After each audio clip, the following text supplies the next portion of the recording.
Polarizing title, I know, but before you perfectly craft a comment to yeet my rear back to the 1950s, hear me out. I'm Sabal Black Sheep, have you any soul? No sir, but I do have a potentially engaging video essay about the modern struggles of the cis-male populace.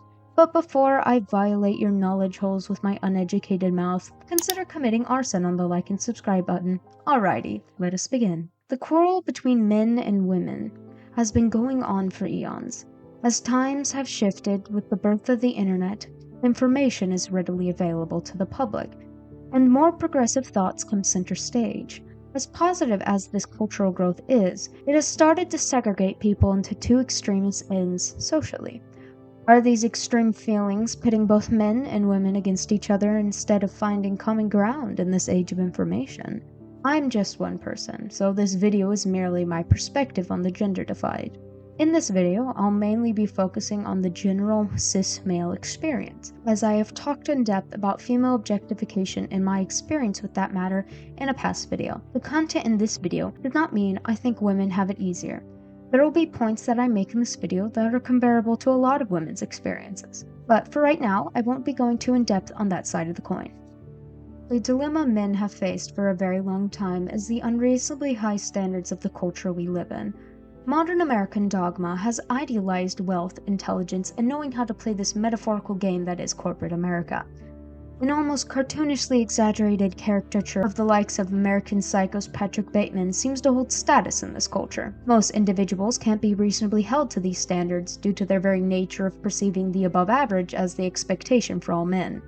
This creates a very competitive environment, even outside the workplace. Everyone needs a healthy amount of competition to learn and grow, but when does that start perpetuating shame when one can't perform on the same levels as their peers?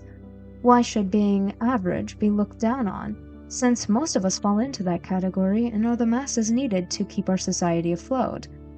The idealization of intelligence has warped people's view of themselves.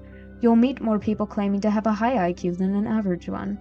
A lot of the time it comes across as ensuring their words will be heard and valued more if they have a number determining their worth to society. But I think we forget. We make the society we live in.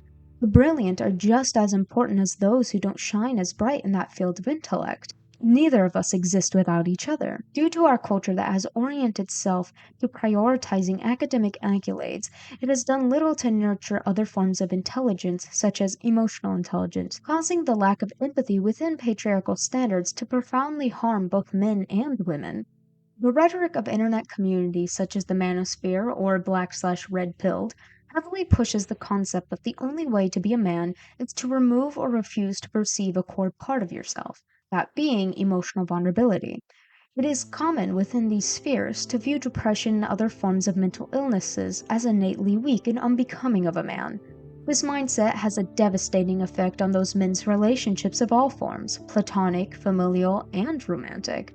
It's self-isolating in nature, since those who even share this opinion with them are likely to judge them if they slip up and aren't this alpha alter ego they have created. The refusal to engage in emotionally vulnerable conversations is not just detrimental to their mental health and personal relationships, but also the wider culture at hand. It continues a cycle of pushing men to standards that are traumatizing in their extreme form.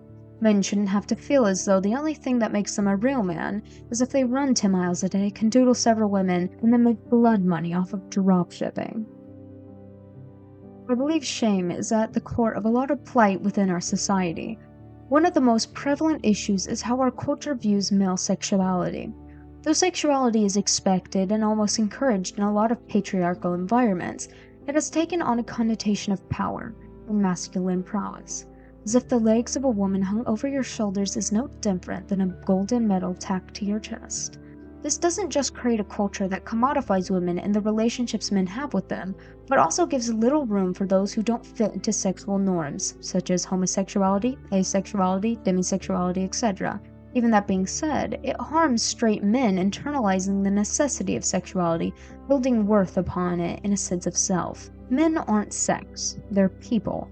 And no man should feel as though they need to engage in physical intimacy to be respected or fit in among their peers. Another aspect of this dilemma is the shame around sex being seen as a taboo perversion. One of the big contributors to this aspect of shaming men is women. Of course, women have all the right to be scared and wary of men. Assault, objectification, disrespect, infantilization, catcalling, the list goes on and on. I myself have been a victim. These experiences bring a lot of women together to find community, but a sizable proportion of that community is based on rage and hatred. It's reasonable anger, and it's crucial to express that and process those heavy emotions that comes with that trauma. And working on that with friends who empathize is imperative for us as a social species. But this environment can also create an echo chamber of progressively more extremist views, causing cognitive dissonance to men and their humanity, just as those within the manosphere view women with a detached misunderstanding. Throwing around terms such as creep and pervert at men without consideration for their feelings can be incredibly hurtful, and perpetuate a culture in which men feel as though any expression of their sexual or romantic interests are innately deprived and harming the people around them.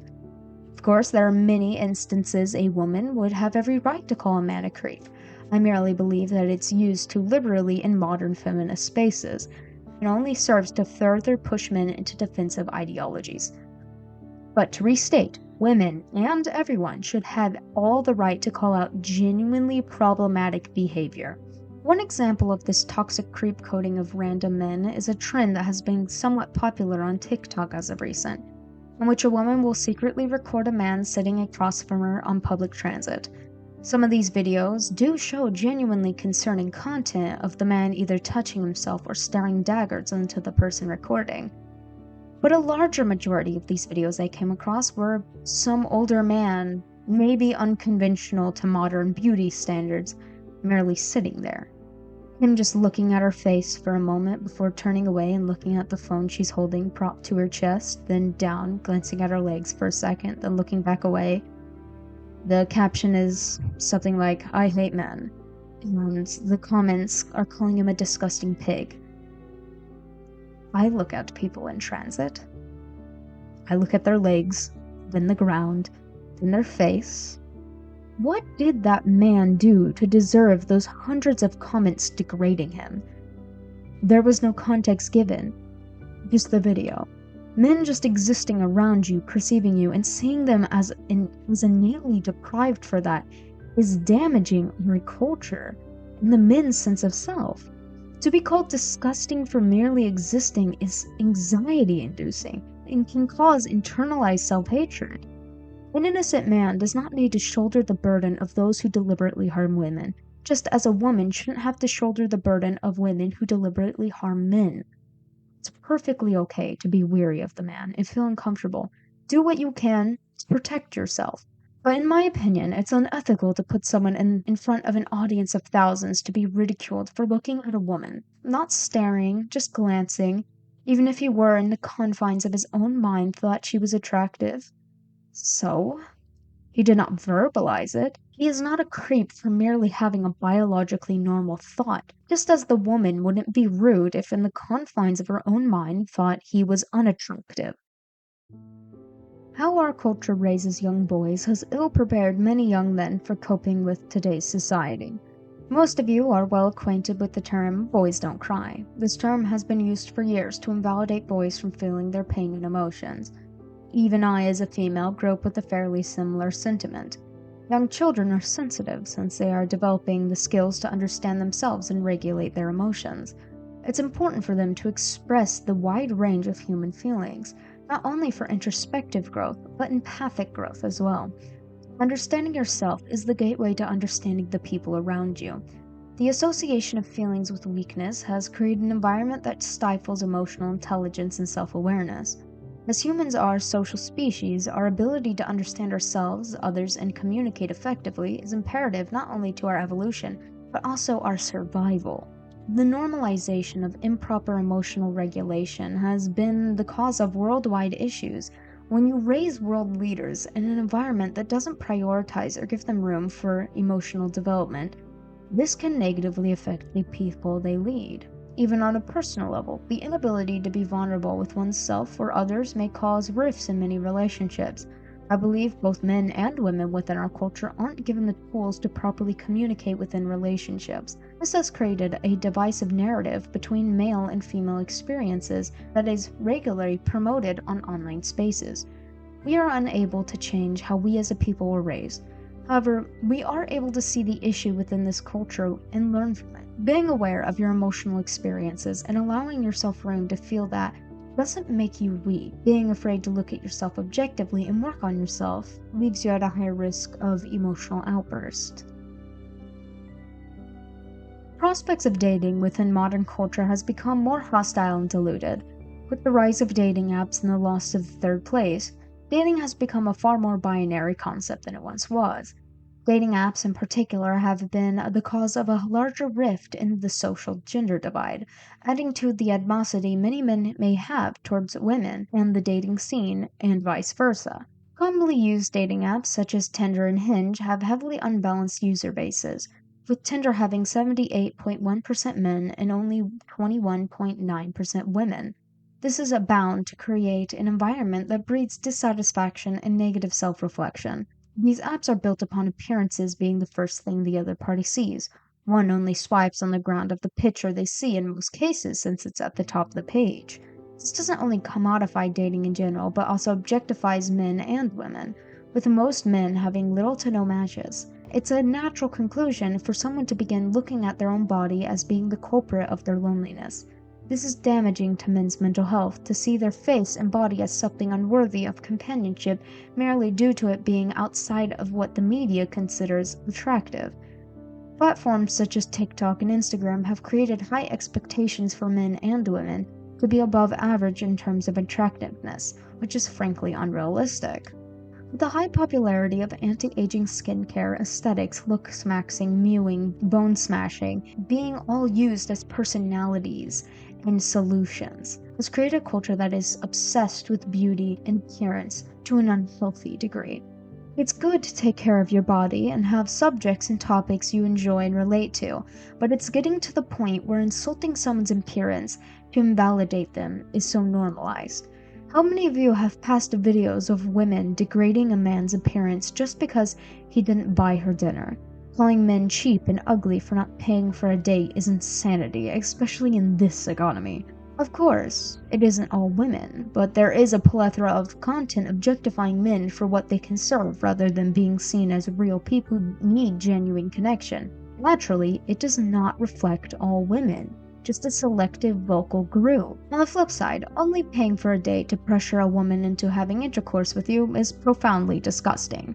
The desire for sexual connection with someone is normal and nothing to be ashamed of, but when getting off becomes more important than the nuanced individual you're on a date with, you should stop and reflect on that. Unless your date makes it very clear they are interested in having sex with you, never assume. That goes both ways. If you're a woman looking for a hookup, never just assume a man wants to have sex just because he's a man. There isn't much more I can say on this topic since I'm ace arrow, meaning I'm incapable of sexual desire or romantic desire, so take my perspective with a grain of salt. Incel stands for involuntary celibacy. This term is regularly used within some online spaces. It tends to cultivate a culture widely based around one's dissatisfaction regarding their relationships, or lack thereof, with women.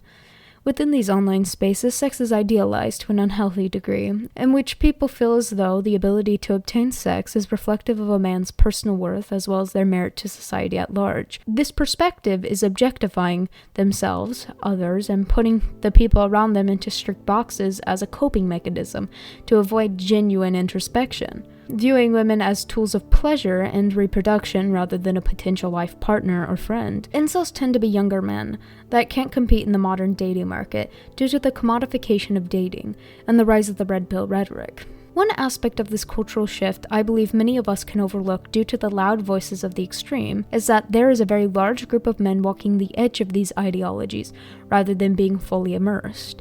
I think it's important for all of us that don't personally understand the allure of the red pill and doomer mentality to try to understand the pipeline and help people overcome the appeal of giving into the self-deprecating frame of mind. However, keep in mind that at the end of the day, you can't change people. They choose to change. You can merely help widen their perspective and be supportive. You aren't responsible for the growth of anyone but yourself. That's all I have to say for right now. This is merely scratching the surface of the incredibly multifaceted nature of the gender divide. Let me know what your opinion is in the comments. Please be respectful and understanding of everyone in the comments. Sorry that this video seems a little rushed. I've been working on it for months, but we're off and on, and I've just wanted to get this over with since this project has been so random. Let me know if you like this type of content, or if you want me to go back to more silly type stuff. But for now, you have school tomorrow, or work, or yapping about the Venus wilders of the world. But as always, don't dream about wheat byproducts.